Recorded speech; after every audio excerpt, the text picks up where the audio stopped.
सी हो गए, पोर्टेन हो गए, लिवर हो गए, टेरेक्स हो गए, और भी 3-4 प्रकार के मतलब क्रेन है, जीजे हो गए। 5 टन का क्रेन है तो आउटर से कितने मतलब लोड उठाएंगे, और उसकी जो बूम है वो 50 मीटर है, तो वो आपको देख लेनी है चार्ट बोर्ड, जैसे कि हमने आप सभी को क्रेन में बताया कि और साथ ही साथ पूछा जाएगा कि अगर जब क्रेन हाइट की जाती है, जब पहली बार क्रेन लगती है तो वो कितने हाइट होती है, कितने मास्ट सेक्शन लगते हैं उसमें। पूछेंगे कि बुगिस्ट सिस्टम क्या है, बुगिस्ट कितने लोगों को नहीं पता होगा।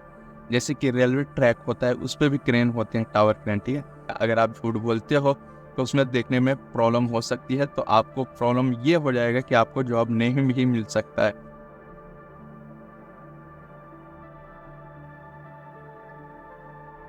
हाय guys, welcome back to my channel, another new video. तो गाइस कैसे हो आप सभी लोग। तो आप सभी को पता होगा कि मैं हूं एक टावर क्रेन ऑपरेटर, और इस वक्त मैं हूं गांव में, और गांव में भाई व्लॉग वीडियो दे रहा हूं। हालांकि व्लॉग वीडियो से मुझे नहीं लगता बहुत बन रही है, लेकिन मैं कुछ इन्फॉर्मेशन शेयर करने वाला हूं इंटरव्यूज से रिलेटेड। हालांकि मुझे लगता है कल की वीडियो बहुत सारे लोगों को समझ में नहीं आया है, तो उसमें से मैं कुछ इंटरव्यूज़ के बारे में बताऊंगा, जिससे कि कुछ जानकारी मिलेगी कि आखिर अगर आप सऊदी जाते हो, दुबई जाते हो, तो आपको इंटरव्यू में क्या पूछा जाएगा, और उससे रिलेटेड आपको मतलब सैलरी भी फिक्स होती है। अगर आपकी इंटरव्यू अच्छी रहेगी तो आप सैलरी भी अच्छी होगी, और आपको लॉन्ग टर्म तक वहाँ पे काम भी मिल सकता है। लेकिन अपने एक्सपीरियंस शेयर करूँगा, और जो मेरे दोस्त गए हैं उनकी एक्सपीरियंस शेयर करूँगा। तो हमने कल के दिन बात की, कमेंट सेक्शन देखने के बाद तब मुझे अंदाज़ा लगा कि कुछ ना कुछ तो भाई टिप्स तो देने पड़ेंगे, जिससे कि आपको कुछ अंदाज़ा लग जाए कि आखिर मतलब कैसा इंटरव्यूज़ होते हैं और क्या सवाल जवाब होते हैं, जिससे कि आपको कुछ एडवांटेज मिल जाए और आप जाकर काम कर सको और अच्छी खासी सैलरी मिल जाए। तो मैंने कुछ वीडियोस में मतलब उसमें हमने बहुत सारी जानकारी दी थी, लेकिन मुझे लगता है कई सारे लोगों ने सुना नहीं, क्योंकि एवरेज ड्यूरेशन उसकी 2 मिनट की है, तो आपने ज़्यादा वीडियो को वॉच नहीं किया। तो पहले इम्पोर्टेंट बात करने से पहले मैं कहूँगा कि वीडियो को लाइक एंड सब्सक्राइब जरूर से कर लीजिएगा, जिससे कि मुझे पता चलेगा कि हाँ कोई तो है जो वीडियोस देख रहे हैं। तो हम बात करने वाले हैं सबसे पहले क्या और डॉक्यूमेंट के बारे में। तो डॉक्यूमेंट आपका प्रॉपर तरीके से अगर अच्छा रहा तो आपको अच्छी खासी सैलरी मिल जाएगी। लेकिन हम बात करने वाले हैं कि इंटरव्यूज़ क्या है। तो इंटरव्यूज़ में आपकी एक्सपीरियंस पूछी जाएगी और आपके डॉक्यूमेंट से मैच किया जाएगा। अगर आप झूठ बोलते हो तो उसमें देखने में प्रॉब्लम हो सकती है, तो आपको प्रॉब्लम ये हो जाएगा कि आपको जॉब नहीं भी मिल सकता है। तो आपको झूठ नहीं बोलना है, आपकी एक्सपीरियंस जो है वो शेयर करनी है, याद कर लेनी है। और दूसरी बात ये है कि अगर आप वहाँ पे जा रहे हो तो आपको स्टडी ये चीज़ें कर लेनी है कि आपने जैसे कि कई सारी कंपनियों में काम किए हैं, तो उसके नाम भी याद रखने पड़ेंगे, तो वो याद रख लेना। और आपसे ये भी पूछा जाएगा कि अगर आप क्रेन चला रहे हो, कोई सभी क्रेन चला रहे हो, तो उनसे मतलब पूछेंगे कि कौन कौन सी मतलब चला लेते हो। जैसे कि कई सारी क्रेन है, 8-10 मैंने भी नाम सुना है, हालांकि मुझे बहुत सारी क्रेनों का नाम याद नहीं। जैसे कि एसी हो गए, पोर्टेन हो गए, लिवर हो गए, और टेरेक्स हो गए, और भी 3-4 प्रकार के मतलब क्रेन है, जीजे हो गए, मतलब बहुत सारे हैं, जुमलन हैं। तो ये सारे क्रेन के बारे में आप पता होना चाहिए कि आपने ये सारी क्रेन चलाए हैं, क्योंकि बाहर जाने के बाद ये सारी क्रेन तो मतलब आप जो एक्सपेक्टेशन रखे होगे ना, वो उससे बहुत अलग होगी। ज़रूरी नहीं कि एसी का क्रेन आपने इंडिया में देख लिया तो विदेशों में देखने को मिलेगा, नहीं, ऐसा नहीं है। वहाँ का ब्रांड अलग है, वहाँ की अलग चीज़ें हैं, क्या काम किया है इंडिया में और वहाँ क्या काम मिला है। हालांकि सब सिमिलर होता है, सब सेम होते हैं, बस ये है कि सिक्योरिटी हो गया और सेफ्टी हो गया, बहुत अच्छा रहता है उनकी क्रेनों में। हालांकि हमने चलाया नहीं, लेकिन ऐसा तो मुझे लगता है भाई, क्योंकि इंडिया के मुकाबले और बाहर की क्रेन थोड़ा हार्ड चलाना मतलब मुश्किल नहीं है, सिमिलर है, सेम है, कोई दिक्कत की बात नहीं रहता है। लेकिन इंटरव्यूज़ में ये सारी पूछेंगे कि आपने कौन कौन से क्रेन चलाएं, कितने साल तक आपने काम किया, कौन कौन सी कंपनी में काम किए, एक्सपीरियंस लेटर दिखाने पड़ेंगे। और साथ ही साथ आपसे क्रेन से रिलेटेड कुछ पार्ट्स वगैरह के नाम पूछ लेंगे, जो अगर एक्सपर्ट होंगे वो उस चीज़ के बारे में बता देंगे। जैसे मास्ट सेक्शन हो गया, बूम के बारे में भी पूछ लें, लोड सेक्शन के बारे में भी पूछ लें कि अगर आपका 5 टन का क्रेन है तो आउटर से कितने मतलब लोड उठाएंगे, और उसकी जो बूम है वो 50 मीटर है, तो वो आपको देख लेनी है चार्ट बोर्ड। जैसे कि हमने आप सभी को क्रेन में बताया है कि लेफ्ट या राइट, लेफ्ट साइड में आपको चार्ट दिख जाएगा। तो क्रेन में अगर आप लोड चार्ट देखते हो तो उसके हिसाब से वो 4-5 तरह के लोड के बारे में बात किया जाएगा, और यहाँ तक कि पूछा जाएगा कौन कौन सा सीलिंग इस्तेमाल होता है। तो आपको सीलिंग के बारे में तो कई सारे लोग को मैंने बताया है कि कौन कौन से सीलिंग्स होते हैं। वायर रॉप सीलिंग होता है एक, जिसको हम सीलिंग के तौर पे कह सकते हैं। एक वेब सीलिंग होता है जिसे हम बेल्ट कहते हैं। एक राउंड सीलिंग होता है जिसे हम राउंड सीलिंग ही कहते हैं, हालांकि उसे मतलब वो बहुत ही कम कंस्ट्रक्शन लाइन में इस्तेमाल होता है। और एक फॉर्पल सीलिंग होता है, वो वायर रॉप सीलिंग ही होते हैं। तो ये सारी चीज़ें ध्यान देना है। और रोप्स के बारे में पूछ देंगे कि रोप्स मतलब एक रोप्स में कितने छेड़े होते हैं, किसी में 12 छेड़े होते हैं तो किसी में 10 छेड़े होते हैं। जैसे कि एक पतली सी रोप होती है उसमें भी बताते हैं। तो वो सारी चीज़ें हैं। छेड़ा मुझे उसके बारे में उतना इन्फॉर्मेशन नहीं है। किसी का मानना है कि मतलब 8-10 छेड़े होते हैं, तो हो सकते हैं क्योंकि उससे ज़्यादा भी हो सकते हैं। तो वो के बारे में आपको जानना ज़रूरी है कि अगर होस्टिंग का रोप है तो उसमें कितना होना चाहिए, 14-15 का होना चाहिए, कितने का होना चाहिए, वो ज़रूर से ये सारे चीज़ें पूछेंगे।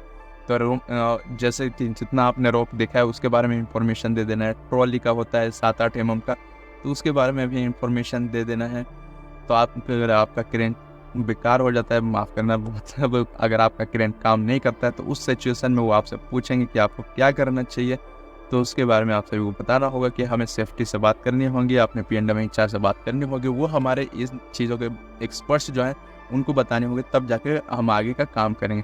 तो ये सारी बातें बताएंगे। और फिर वो बताएंगे कि इरेक्शन किनके हाथों में होता है, इरेक्शन अगर आप हाइट कराते हो तो किसके हाथों में होता है, सेफ्टी क्या होती है। तो वो आप सभी को बता देना है कि इरेक्शन का एक्सपर्ट्स जो आते हैं वो इसके बारे में करते हैं, उन्हें हाइट करते हैं। सेफ्टी होती है, सेफ्टी के रूल्स के हिसाब से काम होता है। तो ये पूछते हैं कि अगर आप इंटरनल काम करते हो या आउटरनल, तो इंटरनल के फ़ायदे बताओ, आउटरनल के फ़ायदे बताओ। तो इसमें भी ऐसा क्या होता है, घुमाने फिराने वाला काम होने लग जाता है उसमें। तो कन्फ्यूज़न में सोचते हैं कि ये गलत कर दे और इसके बाद इसको जॉब ना मिले।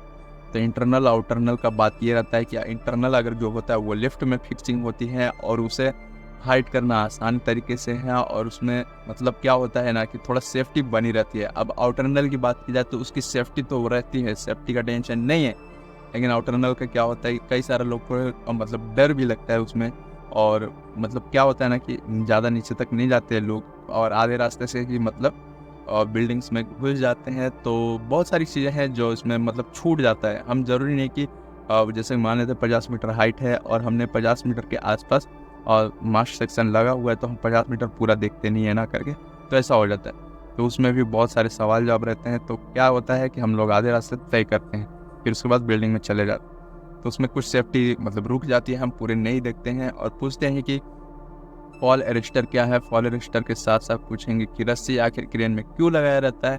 तो फॉल अरेस्टर सेफ्टी अगर इस बारे में पूछेंगे तो आप सभी को बता देना है कि हम ऊपर की ओर चढ़ते हैं तो फॉल अरेस्टर के द्वारा ही चढ़ते हैं। और साथ ही साथ रस्सी लगाते हुए मतलब ऐसा चढ़ते हैं हम लोग जिससे कि सेफ्टी के दायरे में चढ़ सकते हैं।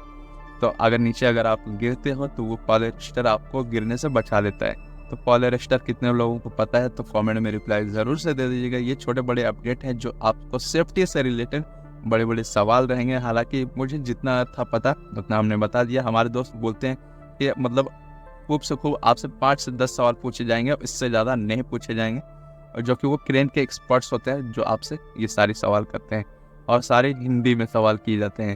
तो आप कहीं फंसने ना जाओ, आपको तरीका समझ में आना चाहिए कि आखिर हमने अब तक क्या क्या आपको समझाया है। उस चीज़ को अगर फॉलो करते हैं तो बात बनेगी। और साथ ही साथ पूछा जाएगा कि अगर जब क्रेन हाइट की जाती है, जब पहली बार क्रेन लगती है, तो वो कितने हाइट होती है, कितने मास्ट सेक्शन लगते हैं उसमें। तो इस बारे में भी आप सभी से पूछा जा सकता है क्योंकि ये भी थोड़ा सा डिफ़िकल्ट है।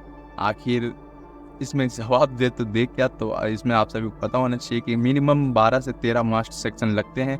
और पहली जो हाइट होती है, यानी कि अगर जैसे कि कोई भी कंस्ट्रक्शन नए बन रहे हैं और वहाँ पे पहली बार क्रेन लगाई जा रही है, तो उसमें लगभग कह सकते हो कि लगभग 13 मास्ट तक मिनिमम हाइट होते हैं। और जिसमें कि ज़रूरी नहीं कि 13 मास्ट 14th भी हो सकता है, 12th भी हो सकता है, उनके ऊपर डिपेंड रहता है। तो ये चीज़ें आप बता सकते हो क्योंकि वो बोलते हैं मिनिमम कितना होता है, वो आपसे ये सवाल कर लेंगे। तो ये चीज़ें आप जवाब दे सकते हो। लेकिन एक चीज़ और है, हालांकि हमने एक चीज़ देखा कि आखिर आपसे पूछेंगे कि बुगिस्ट सिस्टम क्या है। बुगिस्ट कितने लोगों को नहीं पता होगा। जैसे कि रेलवे ट्रैक होता है, उस पर भी क्रेन होते हैं, टावर क्रेन, ठीक है। तो बुगिस्ट सिस्टम में क्या होता है ना कि वो क्रेन में कहीं भी टच नहीं रहेगा। वो क्रेन से बहुत बिल्डिंग्स, वो जो क्रेन होती है ना वो बिल्डिंग में टच नहीं होता है, बल्कि वो बिल्डिंग से बहुत अलग होते हैं। यानी कि 5 मीटर भी अलग होते हैं। तो ऐसा होता है। तो बुगिश सिस्टम क्या होता है ना कि रेलवे ट्रैक पे आपका टावर क्रेन रहेगा, उस पर दोनों साइड में, चारों साइड में वेट रखे होते हैं ताकि क्रेन हिले ना, और वो जमीन पे नहीं रहेगा बिल्कुल भी, वो रेलवे ट्रैक पे रहता है। तो बुगिश सिस्टम कितने लोगों को पता है वो कमेंट में रिप्लाई ज़रूर से दीजिएगा। अगर आपको कुछ भी जानकारी चाहिए कमेंट में रिप्लाई ज़रूर से दे दीजिएगा। तो इस वीडियो को यहीं तक रखते हैं। वीडियो को लाइक एंड सब्सक्राइब, मिलते हैं अगले वीडियो में।